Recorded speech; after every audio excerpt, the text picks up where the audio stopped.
Салам достор, назарыңыздарда Аралаш медиа. Бүгін сіздерге дагы бир кызыктуу тасмалардын бирин кыскача баяндап бермекчибиз. Сиз шашпай отуруп, мага жакты белгисин басып, видеону аягына чейин көрүүгө даяр болуп калган болсоңуз, биз баштадык. Тасманын башында эле Ливон Кейт аттуу каарманыбыз унаада ойгонгонун көрөбүз. Каарманыбызга унаада түнөгөн адат болуп калганбы айтор ошол жерден эле тишин жууйт да жумушуна жөнөйт. Ал кайсы бир фирмада прораб болуп иштеп, ошол фирманын жетекчилери менен жакшы мамиле түзүп келе жаткан. Фирманын түзүлүшүн бир эле үй бүлө түптөп чыккан болуп, Джо жана анын кызы Джейни каарманыбыз менен тынымсыз иш алып барышчу. Ливон адаттагыдай эле өз милдетин аткарып жаткан күндөрдүн биринде ошол курулуш иштери жүрүп жаткан жерге бир белгисиз унаа келет да. Ошол жердеги курулуш жумушчуларынын бирөөсүнүн кармап алып уртук-муку ала башташат. Мындай көрүнүштү көргөн Ливон дароо эле ошол жака жетип барып, чакадагы мыкты бирөөсүнүн бетине чачып, калгандарын дагы ай буйга келтирбей эле өз жоопторун бере баштайт. Ливон ошол жерге кирип келген чоочун адамдарга силер бул жерге жөн эле кирип келип ызы-чуу салганыңар туура эмес деп айтып, аңгыча болбой сырттан дагы курал көтөргөн бир нече адамдар кирип келишсе, Ливон дагы кайдан жайдан эле чоң мылтыгын көтөрүп чыга калат. Анда бул прорабтын оңой эмес экендигин көрүшкөн кримтебел сөрөйлөр кулактарын куушуруп тынч эле ал жактан чыгып жөнөп кетишет. Жумуштан чыккандан кийин Ливон кызы менен көрүшүүгө барат. Көрсө Ливон аялы менен ажырашып кеткен болуп, кызы болсо кайнатасынын колунда жашайт экен. Ливон кызы менен анда-санда жолугуп турууга укугу бар болгондуктан, кызын алып кетип жатса кайнатасы чыгып Ливонго бир нерселерди айта баштайт. Биз ошондо Ливондун кайнатасы менен дагы жаман мамиледе экенин билебиз. Ливон андан ары кызы менен бирге кафеге барып тамактанышып, кызын кайра жеткирип койгондон кийин адвокаттарга жолугуп жүргөнүн көрөбүз. Көрсө Ливон кызы менен көбүрөөк көрүшүп тургусу келип, керек болсо өзүнө алгысы келип, жактоочулардан кандайдыр бир жолдорду сурап, бирок жактоочулар Ливонго "Сыягы кайнатаңыз сизди аябай эле жаман көрөт окшойт. Ошондуктан сиз кызыңыз менен бат-баттан көрүшүп тура албайсыз. Анын үстүнө сиздин өзүңүздүн үйүңүз жок болгондуктан кызыңызды сизге эч качан беришпейт" деп айтышат. Анда Ливон жок дегенде жашаганга үйүм бар деп айтыш үчүн бир жерден ижарага батир алып, бирок арзандыгына жараша батирдин дагы ичинин абалы жаман абалда болчу. Бир күнү кечинде Джейни өзүнүн достору менен бирге түнкү эс алуучу жайга барып эле достору менен эс алып жүргөнүн көрөбүз. Алар өз алдынча бийлеп жыргап жүрүшкөндө, бармен жана башка ошол жердеги жүргөн бир канча адамдар Джейнини көзөмөлдөп эле акмалап калганын байкайбыз. Бир кезде Джейни дааратканага барып кайра кайтып эле жатканда, эки чоочун адам аны күтүлбөгөн жерден эле уктатып кармап кетип калышат. Эртеси Ливон адаттагыдай жумушуна келсе, жетекчи аны өзүнө чакырып кызы Джейнинин жоголуп кеткендигин айтат. Алар кечээден бери чалбаган жана издебеген жери калбагандыгын айтып, сыягы Джейнини кимдир бирөөлөр эле уурдап кетти деген чечимге келишип, ошол себептен Ливондон жардам сурап кайрылып жатышыптыр. Бирок эмне үчүн полицияларга ишенбей Ливонго ишенип, Ливондон жардам сурап жатышат дей турган болсок, көрсө Ливон мурун ушундай Крим чөйрөлөрүндө жүргөн, жергиликтүүлөргө көрүнүктүү болуп калган адам экен. Бирок Ливон жетекчисине "Менин өтүмүшүм өтүп кетти. Бардыгы өттү кетти, эми мен башка адаммын" дегендей кылып, жетекчинин берген көптөгөн суммадагы акчасынан дагы баш тартып коет. Переходи на ООО Комбо тарифинде андан дагы көбүрөөк интернет. Кош интернет топтомун танда. Wi-Fi тарат. Яндекс Плюсту кошуп ал. Тасмаларды жана телешоуларды көр. Музыка ук. Переходи на ООО Комбо. Сага керектүүнүн бардыгы.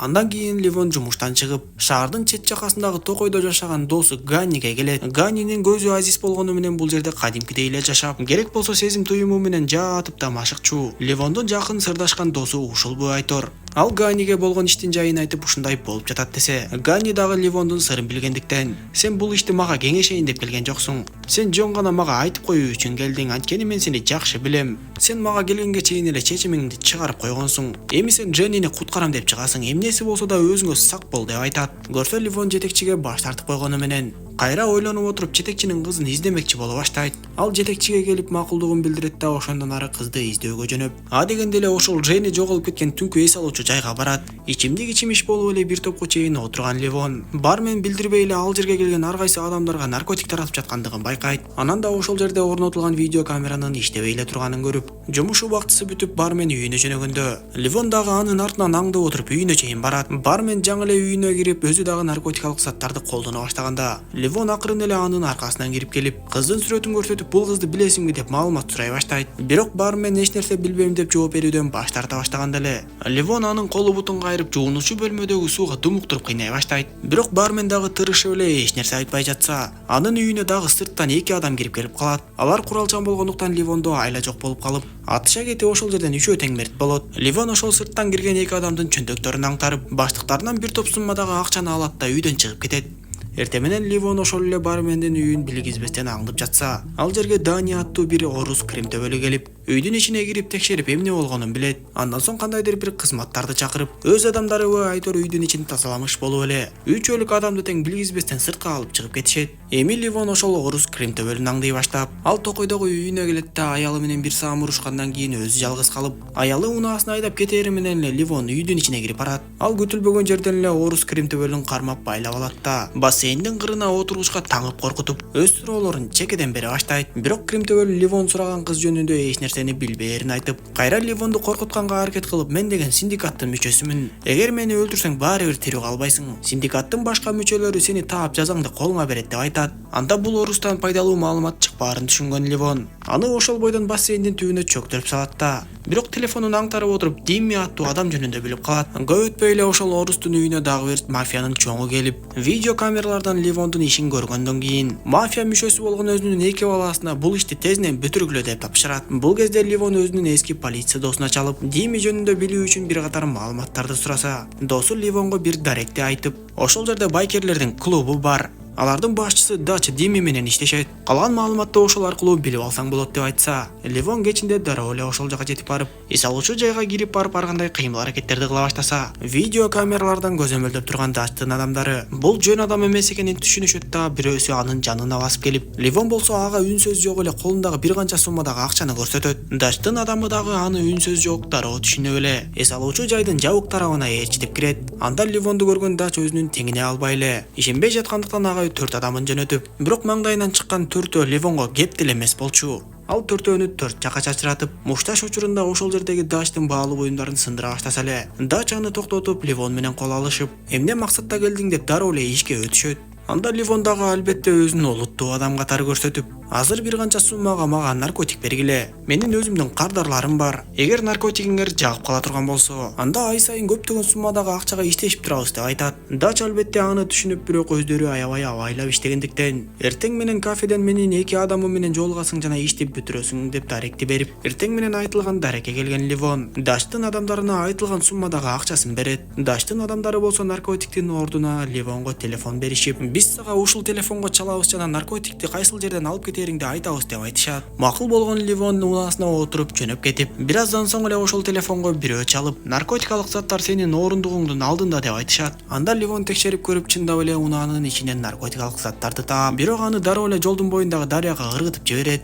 Анткени Ливондун башкы максаты наркотик эмес, синдикаттын жогору жагындагы адамдар кимдер экендигин билип, андан соң ошолор аркылуу Дженнинин кайда экендигин билип алуу болчу. Албетте 1-2 күн өтпөй Ливон Дачка телефон чалып, силердин берген товарыңар бизге жагып жатат. Биз эми силер менен ай сайын иштешип, ай сайын көбүрөөк товар алып турушубуз керек десе, Дач Ливонго бул албетте жакшы сунуш экен. Бирок мындай иштерди башташ үчүн сен биздин башчыбыз менен жолугушушуң керек деп бир даректи айтып, ал жерге сөзсүз түрдө костюм кийип кел деп айтат. Ливон айтылган жерге убактысында барып, Дачтын жанында анын башчысы болгон Диминин отурганын көрөт. Албетте Ливон ал жерден дагы өзүн олуттуу көрсөтүп эч нерсени билдирбей, айтылган сумманы берип наркотикалык заттарды алат да, кайра эле аларды дагы дааратканада жок кылып жатканын көрөбүз. Үйүнө келгенде Ливон дал ошол Джейми жоголгон күнү ал соц тармактарга өзүнүн сүрөттөрүн жүктөгөн экенин билип, сүрөттөрдүн арасынан бир шектүү эркекти байкап калат. Ошол эле соц тармактардан издештирип отуруп, ошол шектүү адам бармен менен да сүрөткө түшкөндүгүн көрүп, изилдеп отуруп ошол шектүү адамдын Дачтын адамдарына кошулуп жүргөндүгүн билип калат. Дароо эле ошол шектүү адамды байкер клубтан аңдымакчы болуп изилдөөлөрүн жүргүзө баштап, Ливондун аңдып жатканын мафиянын балдары Ванг менен Дан билип калат да.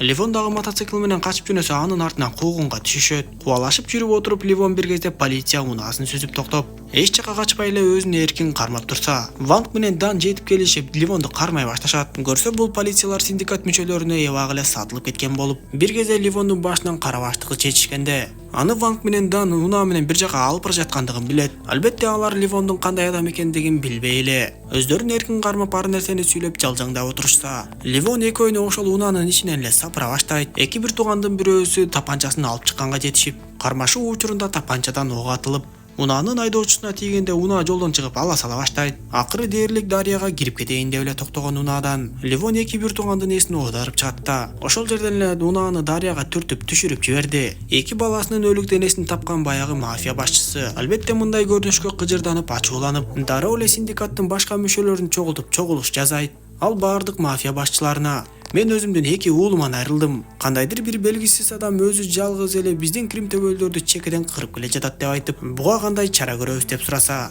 мафиялар кеңешип ошол жердеги 2 киллерди Ливонго каршы турууга багытташат. Бул кезде Дими өзүнүн адамдарын чакырып алып, силердин бир кызыңар биздин сыйлуу адамдын бетин тиштеп алыптыр. Мен силерге кыздарды жакшылап текшерип туруунан алып келгиле дебедим беле. Ошол Джейми деген кызды эч кимге көрсөтпөй алып барып жок кылып салгыла деп тапшырат. Ал адамдарын кетиргенден кийин эле ошол жерге баягы 2 баласын жоготкон мафия башчысы адамдар менен кирип келет да, Кримтөбөл Димини бир чаап ордуна отургузуп, Ливондун сүрөтүн көрсөтөт да, сен ушул сүрөттөгү адам менен иштешип жатыпсың. Бул адам болсо менин 2 баламды өлтүрдү. Андан башка да Кримтөбөлдөрдү чекеден кырып келе жатат деп айтып, эч нерсеге түшүнбөй калган Дими мен ал адамдын айдоочулук күбөлүгүн сүрөткө тартып алганмын деп көрсөтөт. Албетте Ливондун көрсөткөн айдоочулук күбөлүгү жасалма болуп чыгып, бирок ошентсе дагы мафиялар Ливондун өздүгүн тактап алууга мүмкүн болот. Дароо эле ажырашкан аялы жана кайнатасы жөнүндө билип калган мафия мүчөлөрү Ливондун кайнатасынын үйүнө жөнөшөт. Дал ушул күнү Ливон кызын мектептен алып аны кайнатасынын үйүнө жеткирип бараткан болчу. Бирок үйгө келери менен эле үйдүн өрттөнүп жатканын көрүшүп, үйгө чуркап кирген Ливон кайнатасын көтөрүп чыгып аны сактап калат. Анткени менен кайнатасы Ливонду жаман көрүп,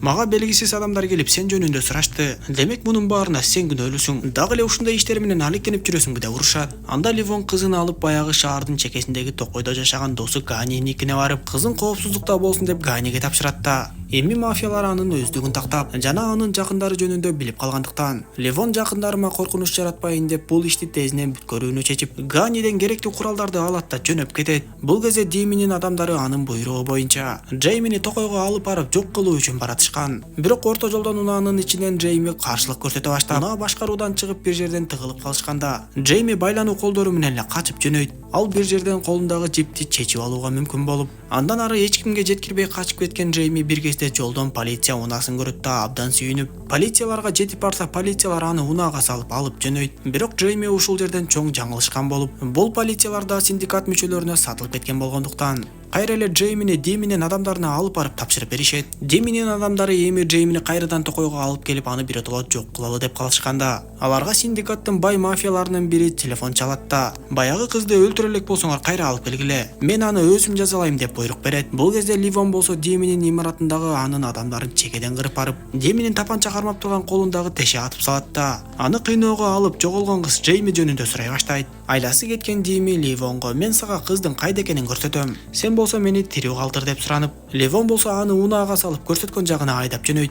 Көрсө токойдун ортосунда мафиялар ойной турган казино бар болуп, чириген бай мафия мүчөлөрү ошол жерде казиносунда ойноп, дайынсыз жоголгон кыздарды уурдап келип өз каалагандарын кылышчу экен. Ушуларды түшүнүп жана кыздын ушул жерде экендигин билген Ливон Димини ошол жерден эле аркы дүйнөгө узатат да өзү имаратты көздөй жөнөйт. Даштын адамдары болсо Дачка келишип, сен баягы Димиге сунуштап жолуктурган адамың таптакыр эле башкача адам болуп чыгыптыр. Ал Крим төбөлдөрдү чекеден кырып отуруп, Димини алып синдикат мүчөлөрү чогулган жерге кетиптир деп кабар беришсе, Дач дароо эле синдикат мүчөлөрү мени жок кыла электе, жетип барып Ливонду өзүм өлтүрүп күнөөмдү жууп калайын деп, өзүнүн байкерлерден турган командасын чогултуп эле ошол жака сызып жөнөйт. Бул кезде Ливон имараттын сыртындагыларды тымызын жайлап, ичкериге кирип өтө кылдаттык менен алдынан чыккан ар бир адамды таамай атып өлтүрүп жаткан. Аңгача болбой Даштагы бир канча адамдары менен келип калып, бирок кандай гана болбосун Ливон анын баарын тең эле чекеден кырып салды. Акырында Ливон менен Дач кармашууга туура келип, бир топко чейин созулган кармашта Ливон жеңип чыгат. Бөлмөлөрдүн биринен эми гана кыйноого алынайын деп жаткан Джеймини да таап, аны бошотуп сыртка алып чыгып качып кетишет. Ошондо бактардын арасынан баягы 2 баласын жоготкон синдикат мүчөсү аларды карап турган болчу. Ал дароо эле бул жерге келбей калган синдикат мүчөлөрүнө телефон чалып, болгон иштин жайын айтса, синдикаттардын башчысы ал адам кимди издеп жүргөн болсо ошону алып кетиптир. Демек болду, андан ары ага тийишпей эле койгула. Абалды да курчутуп кереги жок. Эгер кыжырың келип ачууңду баса албай атсаң, анда аны менен барып өзүң согуша бер деп айтат. Ошентип мафия башчысы эмне кылаарын билбей калып, Ливон болсо таң эрте Джеймини өзүнүн үй бүлөсүнө алып барып жолуктурат. Андан кийин Ливон токойдогу Ганинин үйүнө келип кызына жолугуп, эми мындан ары эмне кылаарын, кандай иш менен алектенерин ойлонуп жаткан жеринен тасма соңуна чыгат достор. Видео жаккан болсо мага жакты белгисин басып, дос тааныштарыңыз менен бөлүшүп койгонду унутпаңыз. Кийинки видеолордон көрүшкөнчө аман болуңуздар.